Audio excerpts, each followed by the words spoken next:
Hai teman-teman, hari ini kita akan mempelajari tentang komunikasi efektif. Pertama-tama, apa sih yang dimaksud dengan komunikasi efektif?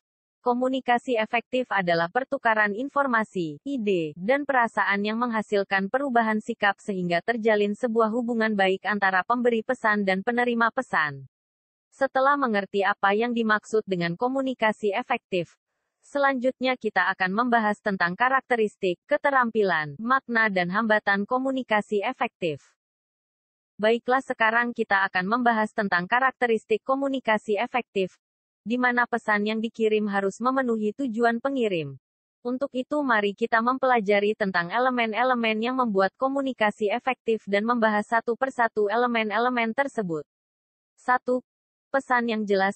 Artinya pesan yang ingin disampaikan pengirim harus sederhana, mudah dijangkau dan disusun secara sistematis untuk mempertahankan kebermaknaannya. 2. Pesan yang benar. Artinya informasi yang dikomunikasikan tidak boleh samar atau salah dalam arti apapun, itu harus bebas dari kesalahan dan kesalahan tata bahasa. 3. Pesan lengkap. Artinya komunikasi adalah dasar pengambilan keputusan. Jika informasinya tidak lengkap, dapat menyebabkan keputusan yang salah. 4. Pesan tepat. Artinya pesan yang dikirim harus singkat dan ringkas untuk memfasilitasi interpretasi langsung dan mengambil langkah yang diinginkan. 5. Keandalan. Artinya pengirim harus yakin dari ujungnya bahwa apapun yang dia sampaikan benar menurut pengetahuannya. Bahkan penerima harus memiliki kepercayaan pada pengirimnya dan dapat mengandalkan pesan yang dikirim. 6. Pertimbangan penerima. Artinya media komunikasi dan pengaturan fisik lainnya harus direncanakan, dengan memperhatikan sikap, bahasa, pengetahuan, tingkat pendidikan, dan posisi penerima. Dan yang ketujuh, atau yang terakhir, yaitu sender's courtesy. Artinya pesan yang disusun harus mencerminkan kesopanan, kerendahan hati, dan rasa hormat pengirim terhadap penerima. Setelah kita mempelajari tentang karakteristik beserta elemen-elemennya, selanjutnya kita akan membahas tentang keterampilan komunikasi efektif. Menyampaikan pesan secara efektif adalah seni serta keterampilan yang dikembangkan setelah latihan dan pengalaman berkelanjutan. Serangkaian keterampilan yang telah ditentukan sebelumnya yang diperlukan untuk proses komunikasi yang berpengaruh yaitu sebagai berikut. 1. Ketaatan. Yang artinya seseorang harus memiliki pengamatan yang tajam untuk mendapatkan lebih banyak dan informasi. 2. Kejelasan dan singkat. Yang artinya pesan harus disusun dengan kata-kata sederhana, dan harus jelas dan tepat untuk menciptakan dampak yang diinginkan pada penerima.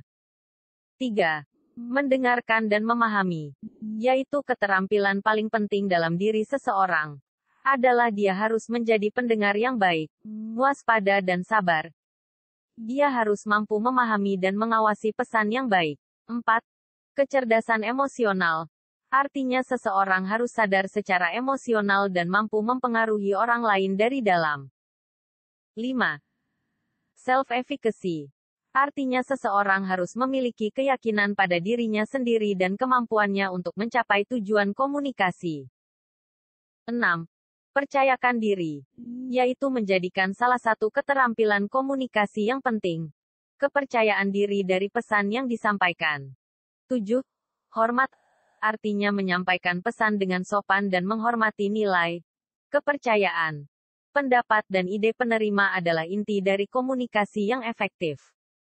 8. Komunikasi nonverbal, yaitu untuk terhubung dengan penerima dengan cara yang lebih baik. Pengirim harus melibatkan komunikasi sarana nonverbal juga, termasuk gerak tubuh, ekspresi wajah, kontak mata, postur tubuh, dan lain-lain. 9. Pemilihan media yang tepat, yaitu dengan memilih media yang sesuai dengan situasi, prioritas pesan, sudut pandang penerima, dan lain-lain. Yang terakhir atau yang ke-10, yaitu memberikan umpan balik. Artinya komunikasi yang efektif selalu merupakan proses dua arah. Seseorang harus menerima dan juga memberikan umpan balik untuk perspektif orang lain juga. Kemudian, saya bertanya nih, apa sih peran komunikasi efektif dalam bisnis? Yuk kalau belum tahu, mari kita bahas satu persatu peran komunikasi efektif tersebut. Yang pertama, yaitu, manajemen karyawan merupakan komunikasi yang efektif memastikan disiplin diri dan manajemen yang efisien karena karyawan yang didengarkan oleh manajemen puncak, dan ada komunikasi terbuka dalam organisasi. 2. Membangun tim, yaitu orang-orang dalam organisasi bekerja sebagai tim untuk mencapai tujuan bersama, sehingga komunikasi yang efektif meningkatkan moral seluruh tim. 3. Pertumbuhan organisasi, yaitu memastikan pengambilan keputusan yang lebih baik, mengintensifkan hubungan masyarakat dan meningkatkan kemampuan pemecahan masalah. Semua ini mengarah pada pertumbuhan dan perkembangan perusahaan. 4. Bangun yang kuat, artinya interaksi seringkali berhubungan dengan banyak hal. Mereka secara positif memotivasi karyawan untuk bekerja lebih baik, dan memelihara hubungan jangka panjang dengan orang lain dalam organisasi. 5. Pastikan transparansi, dan kembangkan kepercayaan, yaitu komunikasi yang efektif dianggap sebagai dasar untuk membangun kepercayaan, dan memastikan berbagi informasi yang lengkap. 6. Memfasilitasi kreativitas dan inovasi, yaitu menciptakan lingkungan di mana karyawan bebas untuk berbagi ide dengan mengeksplorasi sisi kreatif dan inovatif mereka. Yang ketujuh, atau yang terakhir, yaitu mengurangi kesalahpahaman, artinya komunikasi yang efektif menghilangkan kemungkinan kebingungan, dan menyampaikan pesan secara jelas dan tepat. Baiklah, sekarang kita menuju ke pembahasan yang terakhir dalam materi komunikasi efektif, yaitu hambatan-hambatan dalam komunikasi efektif. Jadi, hambatan yang dimaksud di sini, yaitu kendala tertentu yang menghambat proses komunikasi sehingga kurang bermanfaat bagi pengirim maupun penerima. Hambatan ini dikategorikan dalam 3 kelompok, yaitu sebagai berikut. Kategori yang pertama, yaitu hambatan yang melibatkan kata, di mana kata-kata memainkan peran penting dalam proses komunikasi. Berikut hambatan komunikasi yang terkait dengan kata-kata. 1. Bahasa merupakan media komunikasi. Jika pengirim menggunakan istilah teknis secara berlebihan, penerima akan sulit memahami pesan dengan jelas.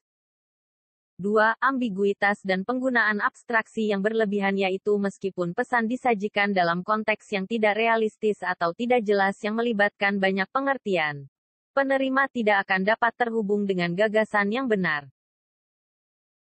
3. Pesan tidak terorganisir, yaitu ketika kata-kata tidak teratur secara sistematis untuk membuat pesan yang kuat, itu kehilangan efisiensi dan maknanya. 4. Kelebihan informasi, yaitu efektivitas komunikasi berkurang ketika seseorang terus berbicara untuk waktu yang lama. Selanjutnya, kategori yang kedua adalah hambatan yang melibatkan latar belakang orang, yaitu orang-orang memiliki latar belakang yang berbeda, misalnya budaya, tingkat pendidikan, jenis kelamin, dan lain-lain.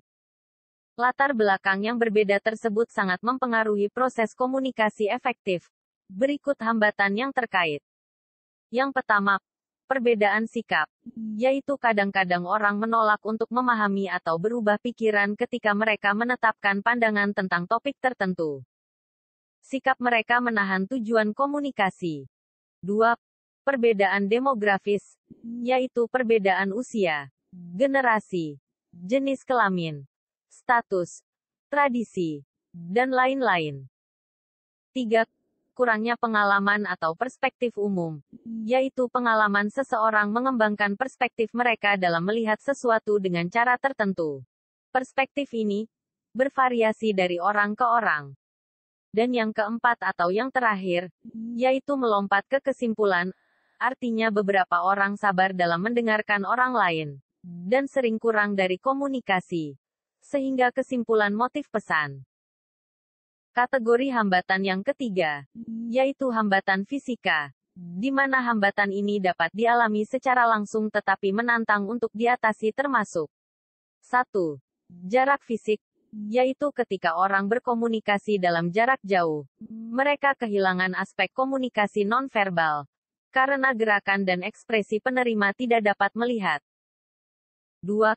Kebisingan, yaitu lingkungan atau sistem komunikasi terkadang melibatkan hal-hal yang tidak diinginkan mengganggu proses komunikasi sehingga tidak efisien. Dan yang ketiga, yaitu hambatan fisiologis. Artinya salah satu hambatan paling umum untuk komunikasi yang efektif adalah fisik orang yang terlibat. Beberapa di antaranya adalah gangguan pendengaran, gangguan penglihatan, gagap, dan lain-lain. Baiklah.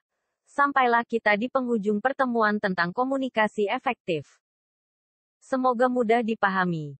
Sekian terima kasih. Ujung pertemuan tentang komunikasi efektif. Semoga mudah